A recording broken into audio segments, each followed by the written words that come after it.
On the 7th of May, London decides, and this election is unlike any we've seen before. We have well and truly arrived in the era of multi-party politics.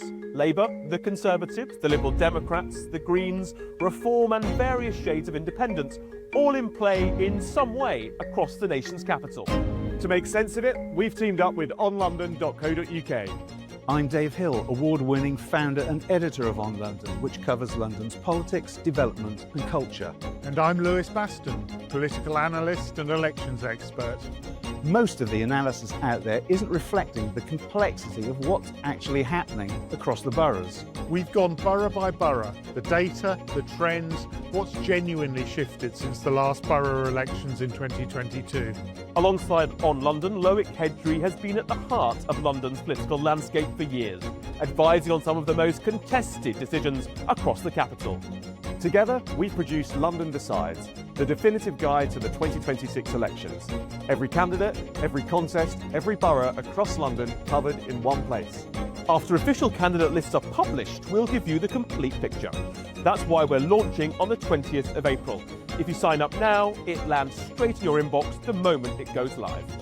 Sign up to receive your copy at londondecides.loichedry.com.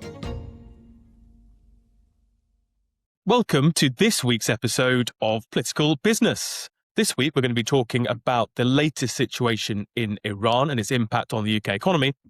And we take a look ahead to the London elections as we launch London Decides, the definitive political guide to all 32 boroughs. And we'll wrap with a view from the doorstep with insights from the wider Loic team across the political party. So, Kevin, lots happened in the last 24 hours as we are talking about this. We didn't do an episode last week and hope everyone had a good long Easter weekend.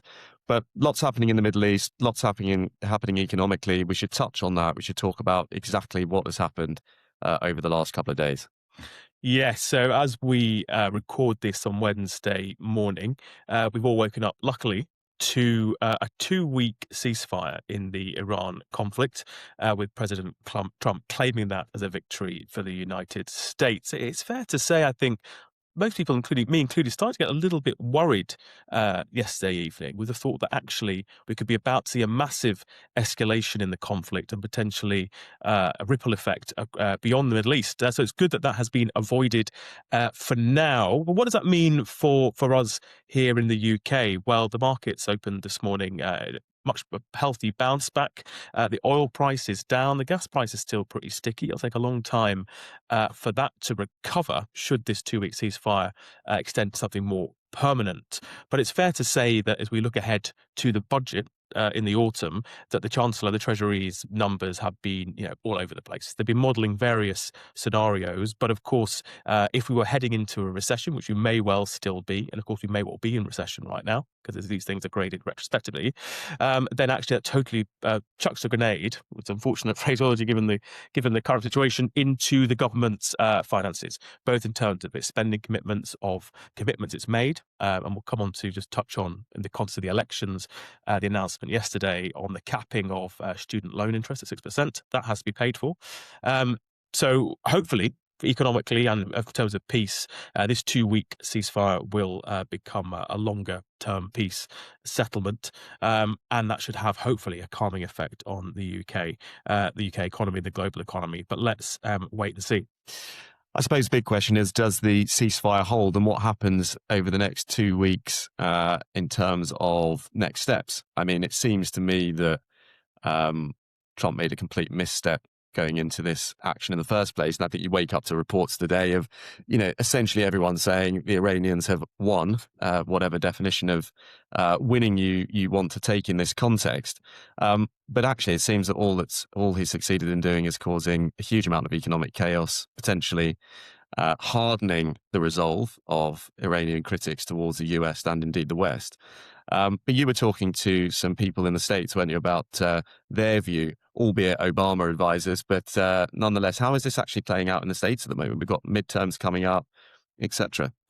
Yeah, so I think that first and foremost, I started with the question, what do you think Trump is going to do? And are there any breaks on his behavior, whether that be from the military, from within inside the administration, or from Congress? And the people I spoke to, including someone who used to work at the National Security Council at the White House under Obama, said there's just no controls on his power.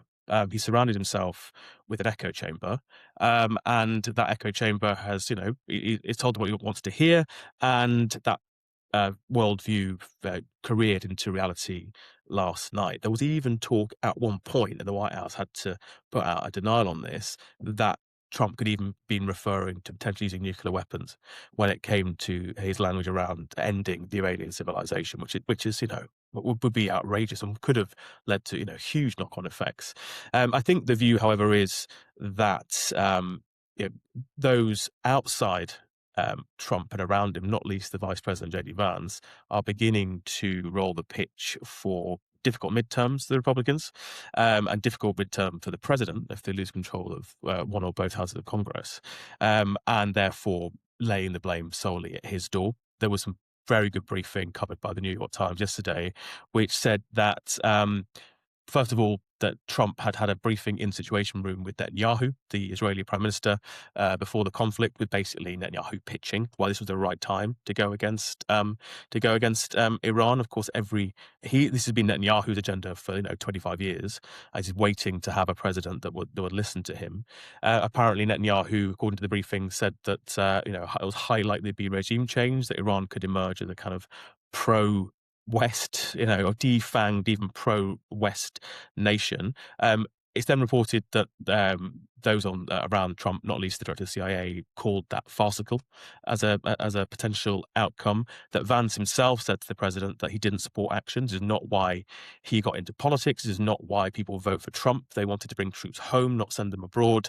But he ended by saying that, of course, if the president did it, then he'd support him as his vice president. But that's pretty clear blue water being briefed between the president and the vice president. So I think there's that. There's a kind of the impact on the US in this kind of short term, the party political fallout in the midterms in November.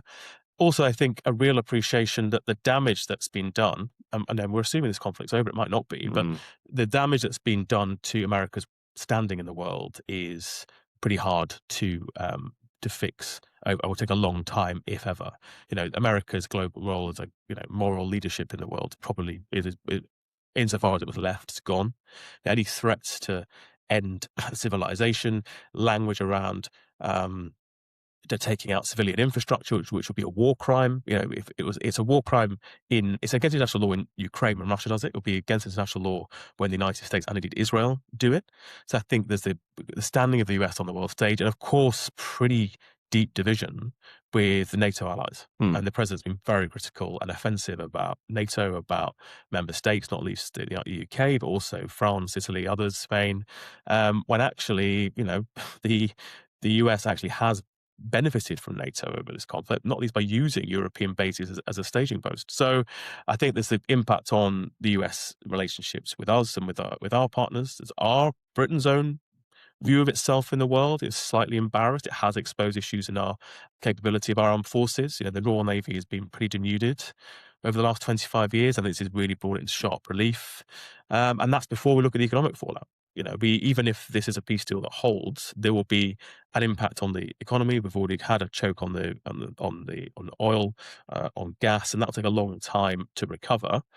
And then what is the situation in the Middle East after this? Pretty clear the Gulf allies are going to be behaving differently, both towards Iran and towards the US. It's likely that if essentially we have a frozen conflict with a peace deal, that Iran's even more of a threat, and to stability of the Middle East, and people are going to be living alongside a neighbour that's even more unpredictable than it was before. One thing that's unclear, and President Trump doesn't really seem to care about, is that it appears that whilst the strait will be open, that the Iranians may still continue, alongside Oman actually, to levy a toll on passing through the straits. Now, if that's the case, that is not only unprecedented for an international waterway of that significance, but also clearly a defeat for the United States. The world and the Middle East end up in a worse position than it did before this action was taken. So a lot of economic, political, military ramifications, which we'll see play out over the coming weeks and months. And that is in the best case scenario that this peace deal holds. And it does somewhat vindicate Keir Starmer's position from the start of this conflict. I mean, I think it's widely said that he has had a good war politically in that sense, in that he sort of found his feet a little bit with this one, saying, be cautious. We didn't want to get involved initially. And that is actually where the British public are. And then heading into this election cycle is allowing him to create a very stark contrast between what he sees the likes of Nigel Farage and Kemi Badenoch may have done had they been in government. I thought it was really interesting. Last night we had one of the first party political broadcasts out on TV ahead of the local elections coming up in a month's time. And, the whole thing wasn't about local issues. It wasn't about any of that. It was the Prime Minister saying, in opposition, they may not matter very much, but had they been in government, we would be at war without a plan. Contrast that with his approach to be cautious, to not get involved, take a huge amount of personal flack from, the bullying nature of President Trump in the Oval Office, just slating anybody who dare criticize his approach to this. But actually, it seems that here we are 5-6 weeks on, slightly vindicated in that approach and in line with public opinion. And that gives Starmer quite a good platform to go into the local elections on. Absolutely. Well, it's not slightly vindicated, totally vindicated, because the Prime Minister's position is in lockstep with our NATO allies as well, with the exception of the United States. So, it's Keir on the world stage being a leader and standing up to President Trump. Not bad framing in anyone's analysis. It's fair to say a month ago, the Labour Party would not have been putting the Prime Minister front and centre of a party election broadcast ahead of May the 7th. So that tells you all you need to know about what the Labour Party thinks, and also what its internal polling and focus groups are showing on attitudes towards the PM.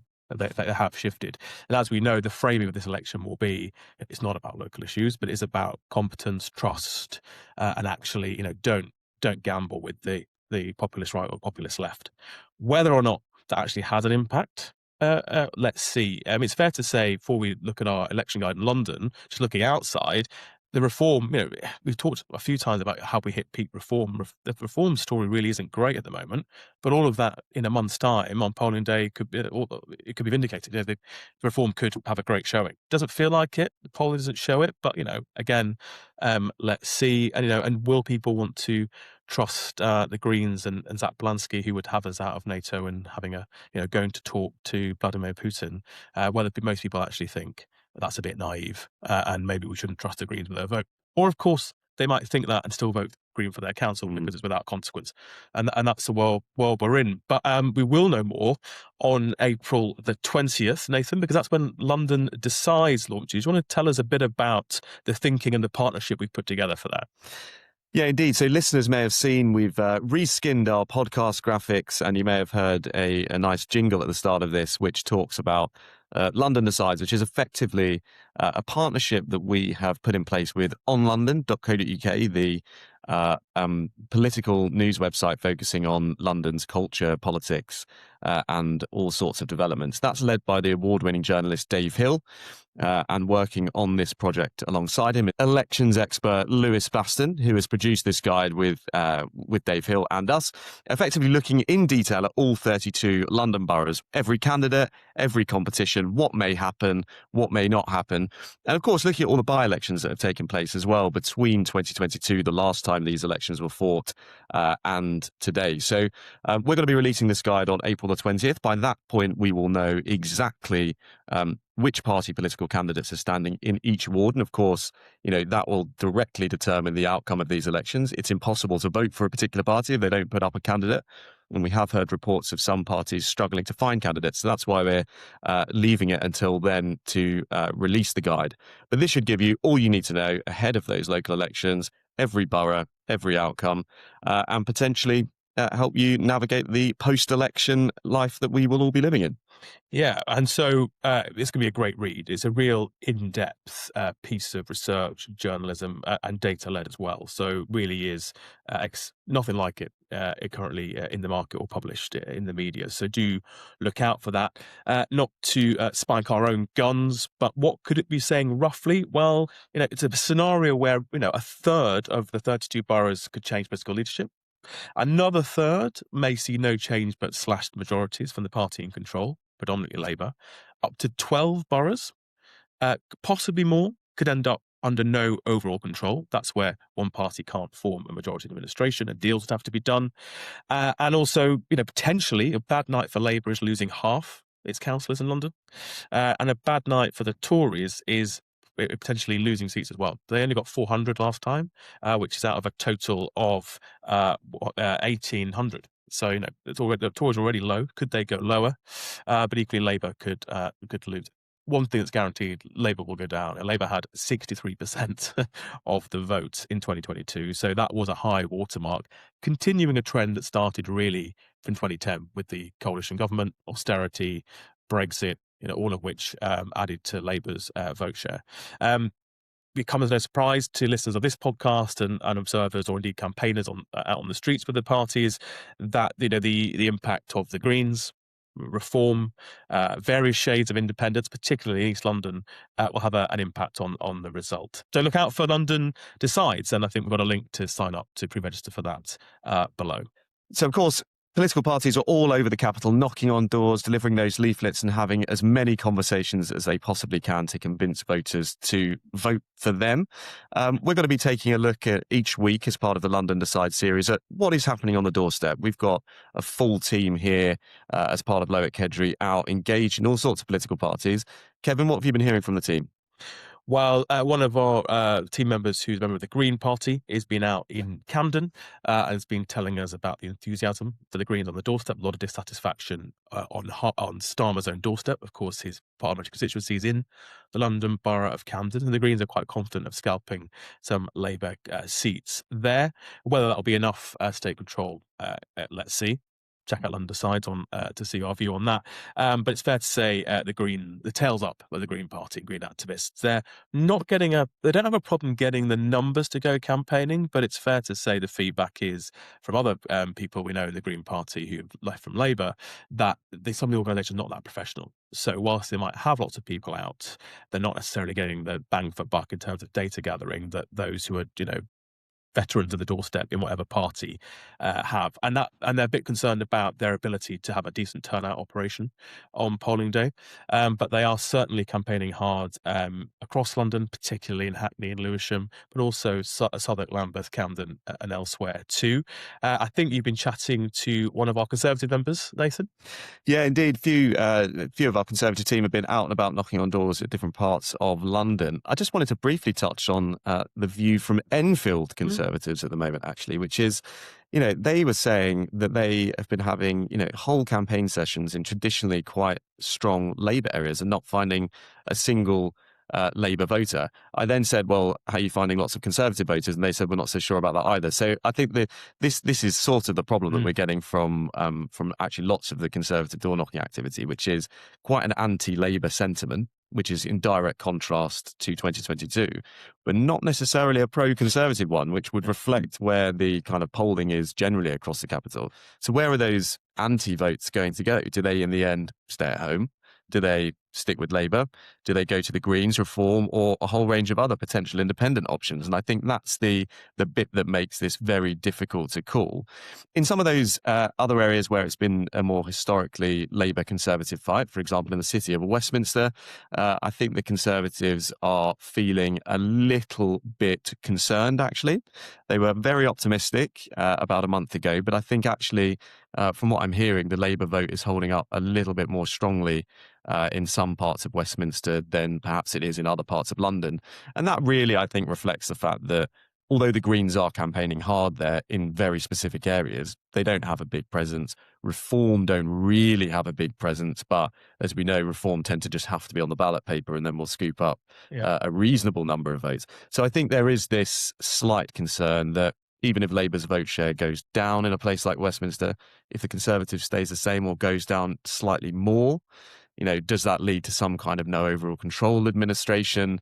So it's slightly, I think, we're heading towards poll day, so everybody starts hedging their bets slightly when you speak to the political parties. But I think I would say that they're slightly less optimistic than they were a month ago, certainly from the Conservative side. And I suspect on the Labour side, they're maybe feeling like they could hold on a little bit more than they were a month ago. So it is such a mixed picture across the capital. And that's, one of the reasons why we've produced the guide, actually, is so that you can look at these nuances borough by borough, because it's definitely not the same fight across the piece, is it?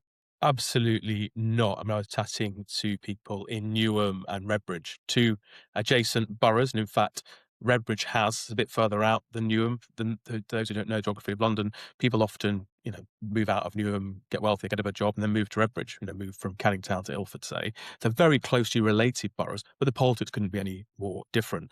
An independent, broadly pro-Gaza group led by a former Labour parliamentary candidate, Faisal Shaheen, is campaigning hard in Redbridge, not least targeting the Health Secretary, Wes Streeting. There's a personal grudge there as well as a political one. But also in Newham, Labour is getting a mixed picture. Independents are doing well, apparently on the doorstep, but also so are the Greens. And so it really will come down to turnout in a lot of these places. Interesting, you mentioned about Enfield Tories not finding a Labour voter. And I've heard similar, a different perspective in Hackney, where apparently some of the Green canvassing is a bit aggressive, I think it's fair to say. People who are campaigning for Labour being shouted at and being called genocide enablers and the like, when they're talking about bin collections. But it does lead me to think, when I started out in politics, there was the quiet Tory voter. People didn't want to say they were voting Conservative. And so actually often Labour's numbers and polling underpolled the Tories. And the Tories did better, say, in 2005 than the polling suggested they would. I wonder if in large parts of London, particularly if you have someone who's has a very self-righteous, moralistic approach on the doorstep, whether or not we now have silent Labour voters. So people say, actually, they don't want to get into an argument about the situation in the Middle East, don't want to get into an argument about whatever else, but actually they think the PMs may be doing the better bad bunch. And I wonder if there's now actually potentially in London, maybe not elsewhere, a kind of silent Labour voter. Yeah, I think it's entirely possible, because also, where do you go? I was having a conversation with somebody yesterday who lives in Merton, and actually not happy with Labour at the moment. Did vote for Labour in the 2024 election, but essentially said, look, the choice for me is between the Lib Dems and Labour here, and I'm just going to stick with Labour, even though I'm not very happy with them, because I don't want the Lib Dems to win. And so you kind of, everyone's making these slightly different calculations. And I think, to your point about the shy Labour voter in this election, it's entirely possible that when pressed, people say to a poll or to a door knocker, no, I'm not going to vote for you. But actually, when it comes to the decision on the day, they say, where else am I going to go? It's a Labour city. It's always been a Labour borough. I'm going to vote because I want the Labour Party to be better rather than against something. I think that's right. I think particularly with the Greens, I think they go a very good night, obviously. Yeah. And they're doing well, particularly under, with younger people in the capital, and those are basically priced out of home owning and high rents, etc. But I have heard, increasingly some people who have been wavering between Labour and the Greens, commenting on how serious they think Jack Lansky actually is, and particularly with regards to the situation in the Middle East, and his comments about Russia and wanting to sit down and speak to Vladimir Putin. And I think it might not affect how they vote in the local elections, but it might mean if the Greens do very well, that actually they won't necessarily be on a trajectory to do well at parliamentary level. And I suspect they will be caught up in their own hubris after polling day and think they're on track to get huge numbers in the House of Commons. I think the electorate are actually quite sophisticated. They do know they're voting for a council, and they do know they're a member of parliament and ultimately a government at the general election. So we'll wait and see. So I don't think it all's well necessarily for the Greens, and they certainly are seen as I think slightly hubristic. Absolutely. And similarly, on the reform side, they've sort of amped up the number of councils in London that they would love to be able to take. And I think, you can already slightly see a dipping down in national polling for reform. They are struggling to field candidates across the whole of London, actually. And there's various emails going out and phone calls being made. Don't they? Exactly, to try and find people to just be on the ballot. And this is part of the problem with parties that don't necessarily have decades worth of organisational capability. It is hard to suddenly turn that on, find thousands of candidates to stand across the country in areas where you might not be hugely strong. So we will wait and see what happens. But as we say, you can sign up to receive the guide at londondecides.loickedry.com. Read all about it. And of course, we'll be tracking all of the developments and bringing them directly to you each week between now and the election. And of course, more interestingly, thereafter. Next week, we're going to be taking the podcast on the road as Kevin and I head to New York to meet some of our American clients and those interested in the state of play of London politics ahead of the elections. But Kevin, any final reflections before we wrap up this episode? I think, look, we're recording this, we said, on Wednesday morning. A peace deal for 2 weeks was announced overnight, our time. Who knows what the situation will be in 24 hours' time, whether that will hold. Who knows, therefore, what the economic outlook is going to be for the next few months up to the budget. And who knows, therefore, what impact the global situation will have on voting habits in London and around the country on May the 7th. So I think the one takeaway from this week is stay tuned. Speak soon.